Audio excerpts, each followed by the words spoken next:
So hey guys, welcome to my new blog. आज एक भाई का कमेंट आया था कि मेरे दोस्त को घर दिखाऊं। तो भाई मुझे पहले आप ये बताओ कि कौन से वाला घर दिखाऊं मेरे दोस्त का। उसके दो घर हैं। भाई के कहने पे मैं अब तारा घर दिखाने जा रहा हूँ। तारा घर मैं अंदर से नहीं, बाहर से दिखाऊंगा आपको एक बार, क्योंकि सबकी अपनी अपनी प्राइवेसी होती है। तो ये वाला जो घर है वो तारा का है, आप लोग देख सकते हैं। ये वाला घर, अब इसका नया वाला घर तैयार हो रहा है, हम आपको वो भी दिखाएंगे। ये है तारा घर। और वो उधर वाला जो घर है वो मेरे एक और दोस्त का घर है, उसका व्लॉग मैं कल बनाऊंगा। और ये तो मेरा अपना घर है ही, आप लोग देख सकते हैं, ये अपना घर है। ये भी एक क्वार्टर है, यहाँ हम किराए पर रहते हैं। तारा भी किराए पर रहता है, हम भी किराए पर रहते हैं। और ये जो मंदिर है आप लोगों ने देखा था, जो हमने शिवरात्रि की रात को सजाया था, इसका व्लॉग भी हमने अपने चैनल पे डाला हुआ है। तो हमारे साथ व्लॉग पे बने रहिए। तो भाई अब फ्री हुआ है, तो भैया पहले अपना पूरा नाम बताइए। मेरा नाम मांगीराम है भाई। पूरा नाम? मांगीराम शर्मा। ओहो, बामणों भाई जी थे। जी भाई। क्या बात है भाई जी, एक बामण को दूसरे बामण का प्रणाम। जी तो भैया आपकी आर्मी की जर्नी स्टार्ट कहाँ से हुई थी? मतलब कैसे सोचा कि मैं आर्मी में जाऊँ? मेरा बचपन का ही शौक था आर्मी में जाने का। अच्छा। और मैं बचपन से लगभग 14-15 साल में रनिंग करने लग गया था। अच्छा। उसके बाद कई बार गेम खेले मैंने। हाँ। और 2021 में मैंने 2017 में दिया था टेस्ट, उसमें नहीं हुआ। 18 में दिया, उसमें भी नहीं हुआ। अच्छा। और 19 में दिया था, उसमें वो पेपर कैंसिल हो गया सरकार द्वारा। और 2021 में फिर अग्निवीर स्कीम में मेरा सिलेक्शन हुआ। अच्छा। हेलो गाइस, मैं आपका अपना ताराचंद जोशी। तो आज मैं आपको मिलाता हूँ मांगेराम जी से, जो कि मेरे भाई हैं, मामा जी के लड़के हैं और हाल फिलहाल ये आर्मी में जॉब कर रहे हैं। तो आज आपको एक नए पर्सन से मिलाते हैं कि अपने कहते हैं ना कि हमारे देश की जान होती है आर्मी। तो ये आर्मी से हैं, तो अपने बारे में कुछ कुछ बताइए। मैं आर जैन सर। मैं आर्मी पर्सन। मैं 2014 से आर्मी की तैयारी कर रहा हूँ। और 14 के बाद मैंने 3 साल तैयारी की, और 2017 में मैंने पहला अटेम्प्ट पास किया, वो किया। उसमें मेरा सिलेक्शन नहीं हो पाया। उसके बाद मैंने 2019 में कोर्स की, उसमें भी नहीं हो पाया। फिर मैं 2021 में आर्मी में अंदर सिलेक्शन हुआ मेरा, अग्निवीर स्कीम में। अच्छा।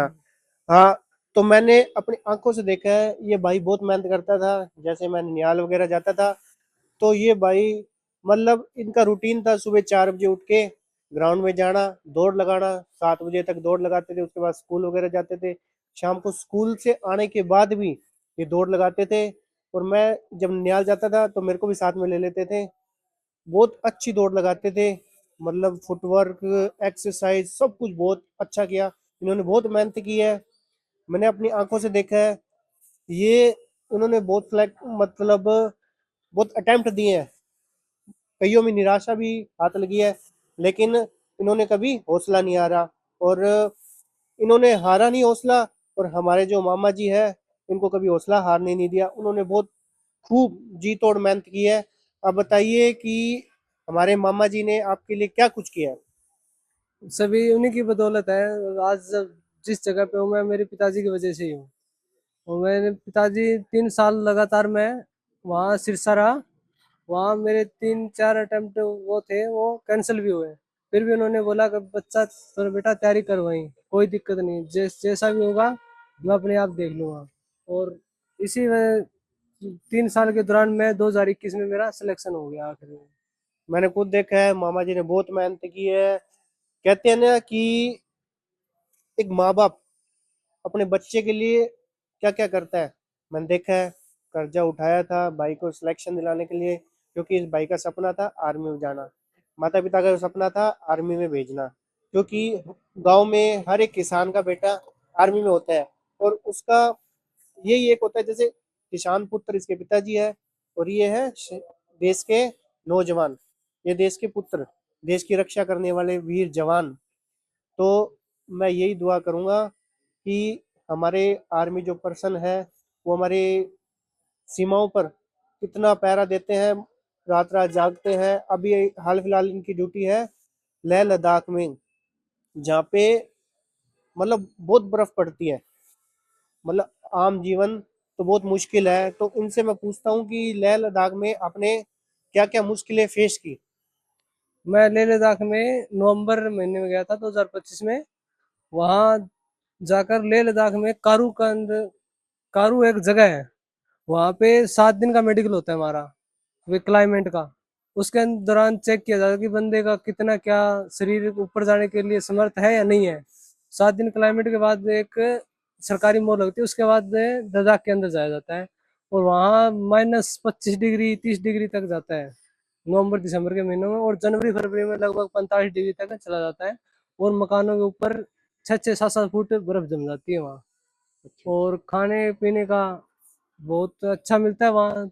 और खाना वैसे रोटी राटी तो बहुत कम खाई जाती है, पर ये जूस वगैरह काजू वगैरह ये ज्यादा वहाँ होता है खाने के लिए। तो आपका जैसे सपना पूरा हो गया आर्मी में, तो अब आप अपने माता पिता के लिए, उनके सपने के लिए, अब आप उनको क्या गिफ्ट देना चाहते हो अपनी नौकरी से।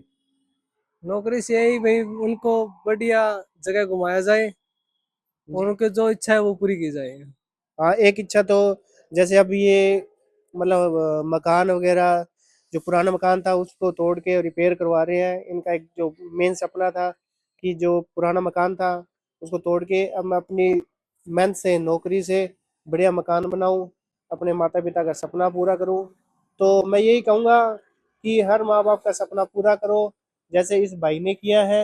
ये भाई ने बहुत मेहनत की है, मैंने देखा है, सरसा में बहुत मेहनत की है, और अपने जब गांव में था तब भी बहुत मेहनत की है।